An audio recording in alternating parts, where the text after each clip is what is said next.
Já alguma vez pensou que a forma como dorme, um gesto tão simples e automático, pode ser a diferença entre acordar revigorado e, infelizmente, não acordar da mesma forma que se deitou? É um pensamento assustador, eu sei. É um medo que muitos de nós, depois dos 60, guardamos no fundo do coração. A ideia de que um acidente vascular cerebral, um AVC, pode, numa única noite, roubar-nos a fala, o movimento, a vida que conhecemos. É uma realidade dolorosa, a da incerteza que a noite traz. Mas e se eu lhe dissesse, como médico neurologista, que um dos maiores gatilhos para um AVC noturno está escondido no seu próprio quarto, na sua própria cama? É um hábito tão comum, tão enraizado, que a maioria de nós nem sequer pensa nele como um risco. Neste vídeo, vamos desvendar qual é essa posição de sono perigosa que está a chocar a comunidade médica e que pode estar a colocar o seu cérebro em perigo silenciosamente, noite após noite. Mas não vamos ficar por aí. Vamos também explorar outros hábitos noturnos que podem estar a aumentar o seu risco e, mais importante, o que pode fazer, a partir de hoje, para proteger o seu cérebro enquanto dorme e garantir manhãs mais seguras e saudáveis. Fique comigo até ao final, porque a última dica que vou partilhar pode ser a mais simples e, ao mesmo tempo, a mais poderosa para a sua saúde cerebral. Vamos então diretos ao assunto que nos trouxe aqui. O hábito que, como médico dedicado à saúde do cérebro, me deixa verdadeiramente preocupado e que vejo causar danos silenciosos em tantos pacientes. A grande maioria das pessoas acredita que o importante é dormir, não interessa como. Mas a verdade é que a posição em que passamos 1/3 das nossas vidas tem um impacto profundo na nossa saúde vascular. A posição de sono que acende todos os alarmes e que está diretamente associada a um maior risco de AVC durante a noite é dormir de barriga para baixo. Sim, de bruços. Eu sei que para muitos esta é a posição mais confortável, aquela em que adormecem desde crianças. Mas preciso que entenda os perigos que se escondem por detrás desse conforto aparente. Quando se deita de barriga para baixo, é fisicamente impossível respirar com o rosto enterrado na almofada. O que é que o seu corpo faz instintivamente? Vira a cabeça para um dos lados e mantém-na nessa posição, muitas vezes, durante horas a fio. Esta torção extrema e prolongada do pescoço é o centro do problema. Pense no seu pescoço como uma autoestrada vital. Dentro dele, passam as artérias carótidas e vertebrais. São 4 grandes vasos sanguíneos que funcionam como as principais vias de abastecimento de sangue, oxigênio e nutrientes para o seu cérebro. Agora, imagine o que acontece a uma mangueira de jardim quando a dobra ou torce com força. O fluxo de água é reduzido ou até mesmo interrompido.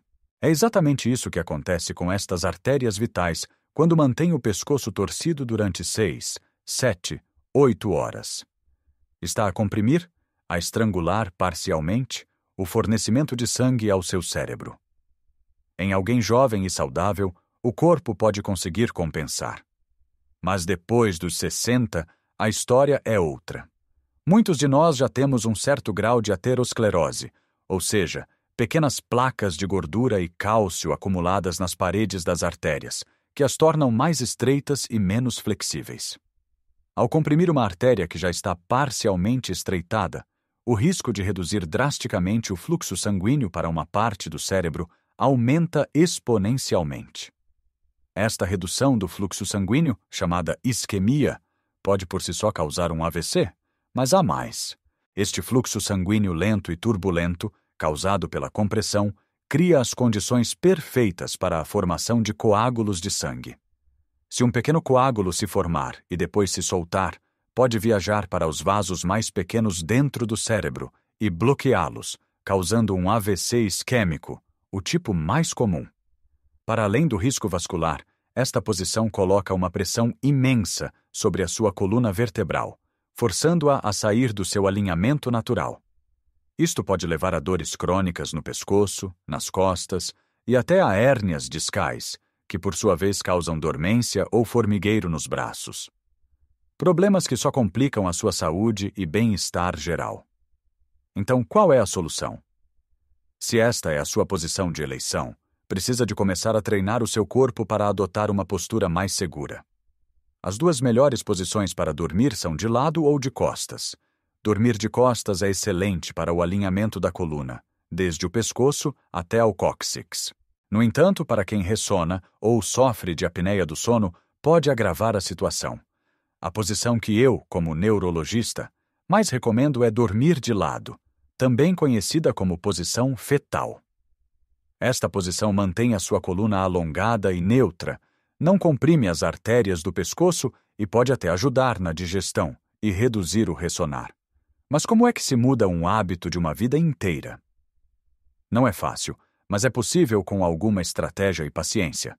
Comece por usar almofadas como suas aliadas. Coloque uma almofada comprida e firme nas suas costas para o impedir de rolar para a posição de bruços durante a noite. Pode também abraçar outra almofada na frente, o que lhe dá uma sensação de conforto e segurança, semelhante à de dormir de barriga para baixo.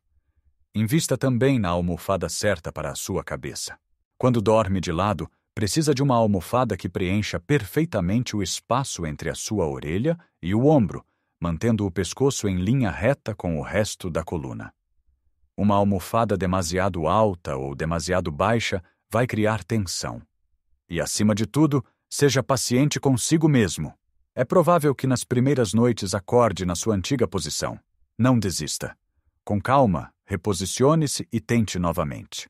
Cada noite em que consegue passar mais tempo de lado é uma vitória para a saúde do seu cérebro. Agora que já desvendamos o perigo escondido na sua posição de sono, é crucial perceber que não é o único fator noturno que merece a nossa atenção. O nosso cérebro é um órgão delicado, e o que fazemos nas horas que antecedem o deitar pode ter um impacto profundo no risco de um evento vascular durante a noite. Vamos falar sobre um hábito extremamente comum, especialmente na nossa idade, que é a desidratação noturna. Sei o que está a pensar. Doutor, se eu beber água antes de dormir, passo a noite inteira a ir à casa de banho. É uma preocupação perfeitamente legítima e uma das principais razões pelas quais muitos idosos evitam beber líquidos à noite. No entanto, esta tentativa de ter uma noite de sono ininterrupta pode, ironicamente, estar a colocar a sua saúde em sério risco. Quando o nosso corpo está desidratado, o sangue torna-se mais espesso, mais viscoso. Pense em mel versus água. O sangue mais espesso flui com mais dificuldade através dos vasos sanguíneos, especialmente nos capilares mais pequenos do cérebro. Durante a noite, a nossa pressão arterial baixa naturalmente, o que já abranda a circulação.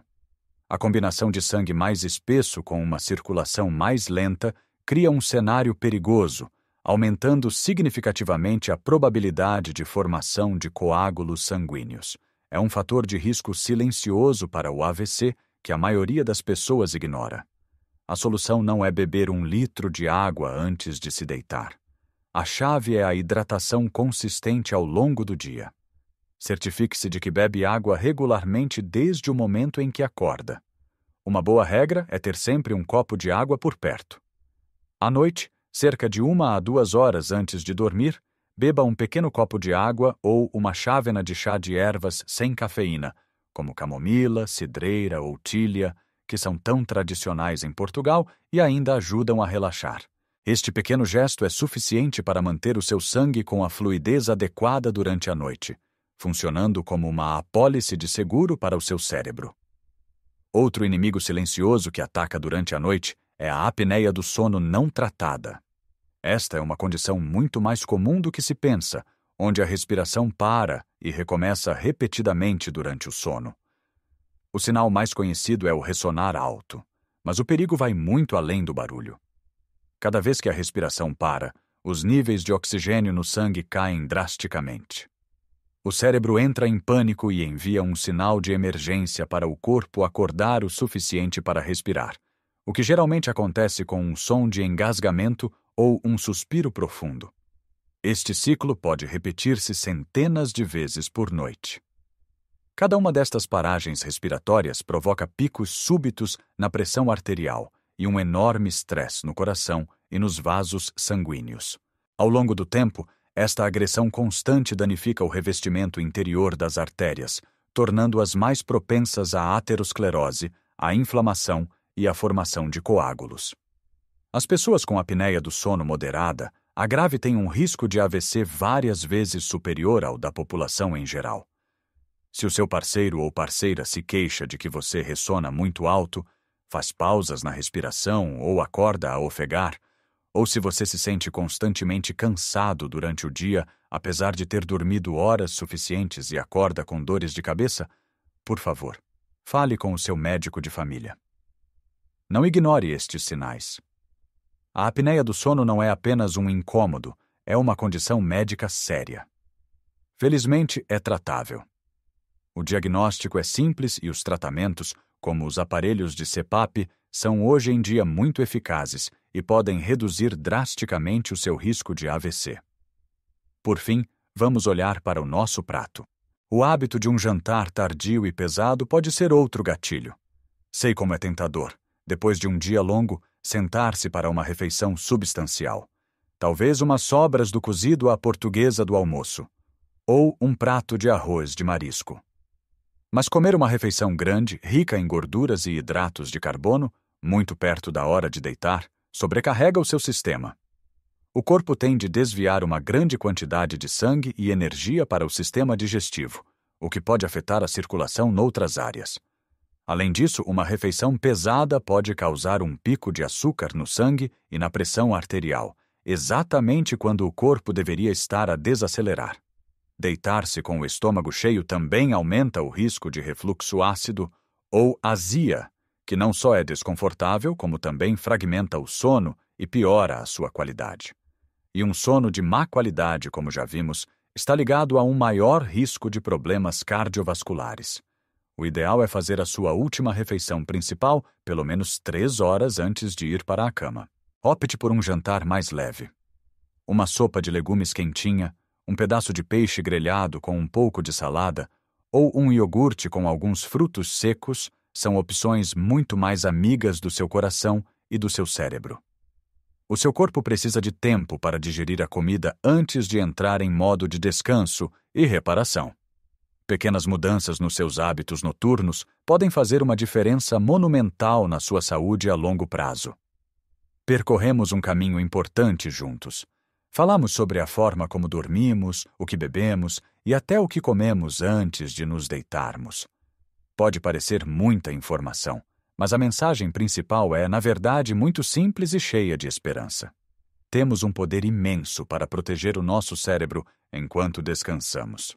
E agora, quero partilhar consigo aquela última dica que prometi no início. É algo que não se mede com exames, nem se trata com comprimidos, mas que, na minha experiência como médico, é talvez um dos mais poderosos fatores de risco para problemas de saúde noturnos: a ansiedade e o estresse na hora de dormir. Muitos de nós levamos as preocupações do dia para a cama, as contas para pagar, a saúde de um familiar, as notícias preocupantes que vimos no telejornal. Deitamo-nos, mas a nossa mente continua a correr numa maratona de pensamentos negativos. Este estado de alerta mental impede o corpo de relaxar verdadeiramente.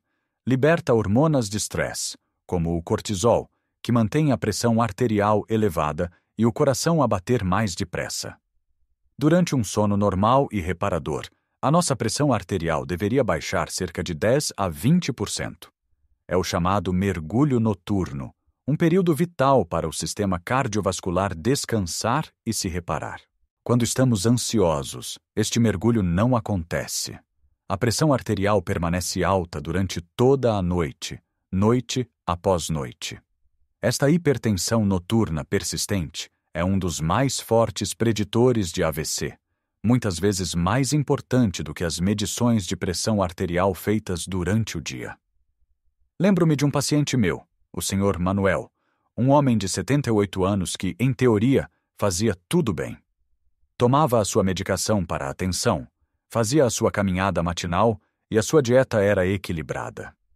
No entanto, os seus valores de pressão arterial pela manhã estavam sempre no limite superior. Conversando com ele, percebi que as suas noites eram um tormento. Ele deitava-se a repassar cada pequeno problema, cada preocupação, O seu sono era superficial e agitado. O verdadeiro problema não estava no seu corpo, mas na sua mente. A boa notícia é que podemos treinar a nossa mente para se acalmar. Uma técnica incrivelmente eficaz é criar um ritual de descompressão antes de dormir. Cerca de 1 hora antes de se deitar, sente-se com um caderno e uma caneta. Escreva tudo o que o está a preocupar. Absolutamente tudo. Tire esses pensamentos da sua cabeça e coloque-os no papel. Depois feche o caderno. Este ato simbólico é como dizer ao seu cérebro: eu já tomei nota disto. Não preciso de pensar mais nisso hoje. Amanhã, com a mente fresca, voltarei a este assunto. Agora é tempo de descansar. Outra ferramenta poderosa é a respiração. A respiração consciente é a forma mais rápida de acalmar o sistema nervoso. Experimente a técnica 4-7-8. Sente-se ou deite-se confortavelmente. Feche os olhos. Inspire calmamente pelo nariz enquanto conta até 4. Suste a respiração enquanto conta até 7. E depois, expire lentamente pela boca, fazendo um som suave enquanto conta até 8. Repita este ciclo 3 ou 4 vezes. Sentirá o seu corpo a relaxar quase instantaneamente. E, por fim, faça uma desintoxicação digital. Desligue a televisão, especialmente os canais de notícias, o tablet e o telemóvel pelo menos 1 hora antes de dormir. A luz azul emitida por estes ecrãs interfere com a produção de melatonina, a hormona do sono. E o conteúdo, muitas vezes agitado e negativo, só serve para alimentar a ansiedade. Troque esses estímulos por algo calmante. Leia um livro, ouça uma música tranquila, talvez um fado sereno ou uma peça de música clássica que o transporte para um lugar de paz. Como vê, proteger o seu cérebro durante a noite é criar um santuário de segurança. Começa por ajustar a sua posição para dormir de lado, continua com um pequeno copo de água para manter o sangue fluido, uma refeição leve e a atenção aos sinais de apneia do sono. E culmina em acalmar a mente, permitindo que o corpo faça o seu trabalho essencial de reparação. Eu sei que mudar hábitos de uma vida inteira não é fácil, mas não precisa de fazer tudo de uma vez. Escolha uma coisa. Talvez esta semana o seu objetivo seja apenas colocar uma almofada nas costas para o ajudar a dormir de lado. Pequenos passos, dados de forma consistente, levam a grandes transformações na sua saúde. Cada pequena mudança que faz é um ato de amor e de respeito pelo seu futuro. Agora gostaria muito de o ouvir. Qual destes hábitos o surpreendeu mais? Tem alguma tática especial para uma boa noite de sono que queira partilhar com a nossa comunidade? Por favor, deixe o seu comentário abaixo. As suas experiências são muito valiosas para todos nós. Se achou este vídeo útil e quer continuar a receber conselhos práticos para uma vida mais longa e saudável, por favor, deixe um gosto no vídeo. Ajuda imenso a que esta mensagem chegue a mais pessoas que possam precisar dela. E claro, subscreva o canal e ative o sininho das notificações para não perder os próximos vídeos. Cuide de si, porque você merece. Tenha uma noite de sono profundamente descansada e segura. Até a próxima.